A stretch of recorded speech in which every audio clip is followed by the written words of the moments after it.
السلام علیکم دوستان عزیز، من عبدالرحمن ترکمن‌سینا و خوش آمدید به ویدیوی امروزی. خب امروز بخیر میخوانیم پاسورد یا رمزی ویندوز 7 از بین بردن در صورتی که از پیشتان فراموش شده باشد. یعنی چطور؟ سعی کنید اگر شما یک کامپیوتر داشته باشین و کامپیوترتان هم ویندوز 7 باشه، ویندوز 7 باشه و پاسوردش از پیشتان فراموش شده باشد، پس بیاین این ویدیو رو تعقیب کنید. با تعقیب این ویدیو شما میتونید این مشکل خود حل کنید. مثلا سعی کنید من یک کامپیوتر دارم. این کامپیوتر ویندوز 8 است. اینا سعی کنید در اینجا پاسورد میتم. پاسورد یک چیز تایپ کنید انتر میکنم، در اینجا قبول نمیکنه به خاطر که این پاسوردش از یادم رفته، دقیق پاسوردش از یادم رفته. اینالی من داخل کامپیوتر شده نمیتونم.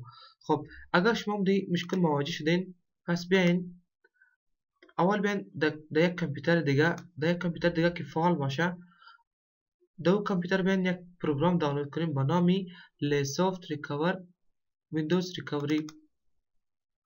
این مثلا در اینجا است.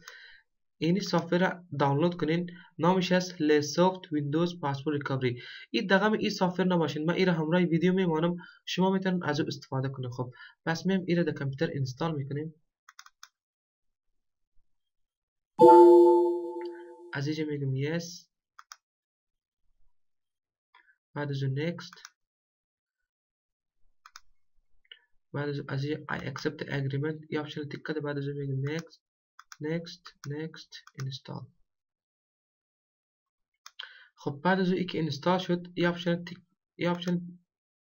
کرده، میگم از اینجا میگم finish که گفتین سعی کنید اینی پروگرام اینستال شد. توسط این پروگرام ما همو پاسورد همو ویندوز میپرانیم که همو پاسوردش از یاد رفته. پس این را میم از اینجا رایت کلیک میکنیم، بعد از میگم run as administrator، از اینجا میگم yes که گفتیم این پروگرام باز میشه.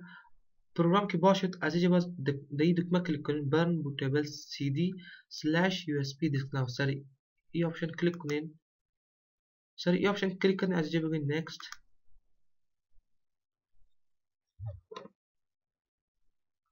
خب بعد از این صفحه که ظاهر شد، اینالی ما اینی پروگرام در یک سی دی یا در یک فلش رایت میکنیم. خب در اینجا خودش آپشن میده. اگر شما بخواین این پروگرام در یک سی دی رایت کنین، پس اینی آپشن اولش انتخاب کنین و یک سی دی خالی را در سی دی روم انداخته. بعد از اینجا بگین کامیت. اینالی ما فعلا سی دی خالی ندارم که شما نشان میتم. البته یک فلش دارم. ما میخوام این پروگرام در یک فلش رایت کنم، پس میم فلش خدا در کامپیوتر وصل میکنم. اینا سعی کنم در اینجا امی آپشن فلش در اینجا غیر فعال است. این وقتی فعال میشه وقتی که در کامپیوتر یک فلش وصل باشه. اینا در کامپیوتر فلش یا میموری کارت وصل نیست، اما خاطر در اینجا میگه there is no USB flash disk found. خب ما عالی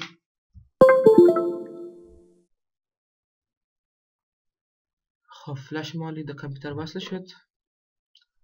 بیام این سکند این فلش میشد. اول میام این رو فرمت میکنیم. این فلش اول میام این رو فرمت میکنیم.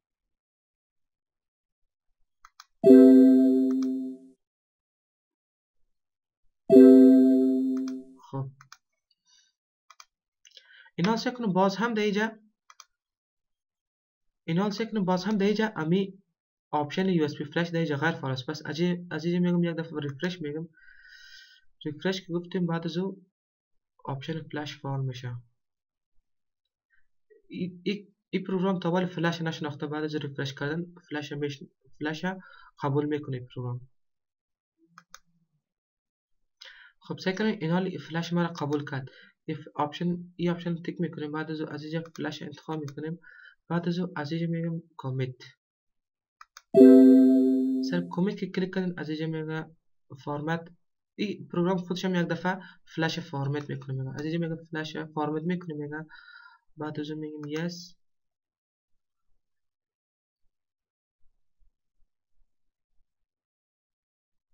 خب بعد از که yes که گفتین از اینجا کمی تال میخوره، اینالی امی پروگرام در فلش ما رایت شده است. پس منتظر باشیم. یعنی سعی کنیم اینالی.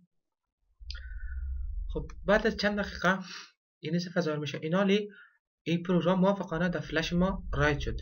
پس در اینجا میگه خودش now that you have created the Lesoft CD or USB disk you are ready to run the recovery tools میگه. خب اینالی شما آماده هستید به خاطر از سافر استفاده کردن میگه. پس از اینجا میگیم فینیش که گفتیم ایرا میگیم کلوز که گفتیم پس بیاین دوباره همون کامپیوتر که قلب شده ایرا من از اینجا این کامپیوتر خاموش کنیم. خب دوستا سعی کنین این کامپیوتر هم همچنان اما مشکل داره، پاسورد قبول نمیکنه. سعی کن اینجا تایپ کرده از اینجا میگم انتر، اینو میگه the username or password incorrect. خب اینالی من شما رو نشان میتونم همین مشکل چطور حل کردن. خب پس بین امو فلش که شما قبلا پروگرام رایت کرده بودین امو فلش بگیرین در کامپیوتر وصل کنین. سعی کنین از من اینجا در کامپیوتر ما وصل است. پس میایم این کامپیوتر از اینجا ریستارت میکنیم. از اینجا میایم میگم ریستارت که گفتیم بعد از ریستارت شدن کامپیوتر از کیبورد F12 رو فشار بدین. در وقت روشن شدن کامپیوتر تان از کیبورد F12 رو فشار بدین. خب اینالی سعی کنین وقتی که این صفحه که آمد اینالی از اینجا آپشن اولیش از HDD1 یا STD1 امی رقم چیز است. خب دومیش از CD یا DVD روم و سومیش از LAN. اینا شما چی میکنین؟ از اینجا USB رو انتخاب میکنین. سعی کنین آپشن USB را USB اینا دیگه این کامپیوتر USB ما رو شناخته عالی.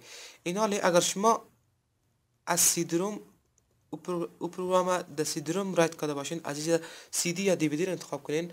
ما فعلا در USB فلش چی کردیم رایت کردیم. پس از اینجا ما USB را انتخاب میکنیم. USB را انتخاب کرده بعد از اون میگم از اینجا انتر.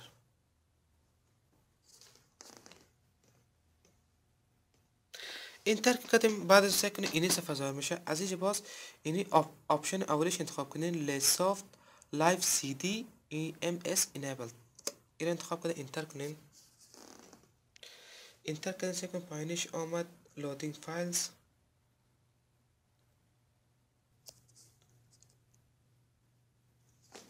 بعد از اون این صفحه ظاهر میشه صفحه Lesoft Recover My Password Home. خب اینا از اینجا هیچ کدام چیزا شور نتین، فقط از اینجا بگین next. از اینجا بگین next که گفتین از اینجا بگین yes. yes که گفتین از اینجا باز هم بگین next. بعد از اون در قسمت امو اکاونتان انتخاب کنین. اینالی از ما اکاونتان در اینجا لیست می باشه. اینالی سعی کنین از ما در اینجا ادمنستریتور است یکش گست است. اینالی از ما پاسورد اینی اکاونت ادمنستریتورم از پیشم فراموش شده. شما در اینجا مختلف لیستا می باشه از ادمنستریتور نام داشته باشین در کامپیوتر نام داده باشین امو در اینجا ظاهر میشه. هر کدام تان که شما امو کامپیوتر تان که است امو رو شناخته. بعد از اینجا بگین next که گفتیم بعد از اینجا در سری ریست انلاک کلیک کنین. بعد از اینجا ریست پاسورد سکسسفول ایرم اوکی کنین. اوکی کردیم بعد از بگیم فینیش که گفتین کامپیوتر یک دفعه ریستارت میشه. بعد از ریستارت کامپیوتر اشما هیچ چیز پرسان نمیکنه، پاسورد پرسان میکنه.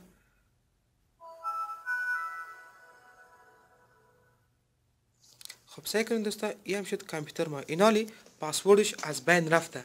اینالی این هم شد کامپیوتر تان. چیزی که داخلش هسته او کلش در جای خودش هست. هیچ کدامش شور نخورده. با فایل های کامپیوتر هیچ نقص نرسیده. این هم درایو دیما چیزی که داشته باشم او کلش در اینجا هسته. خب این هم شد. از این طریق شما میتونین رمز کامپیوتر ویندوز تانه از این طریق بپرانین. خب دوستا این هم درس امروزی ما که درباره از بین بردن پاسورد ویندوز 7 بود. خب توسط این صفحه شما میتونین پاسورد ویندوز 8 ویندوز XP را حتی ویندوز ویستا رو از این طریق شما میتونین از پاسوردش بپرانین. این تنها این پروگرام تنها به خاطر ویندوز 7 نیست. این پروگرام در ویندوز 8 ویندوز XP ویندوز در دیگه ویندوز هم کار میده. خب تشکر از توجهتان. میبینیم در ویدیوهای بعدی. تا ویدیوهای بعدی را شما رو به خدا میسپارم. خدا حافظتان.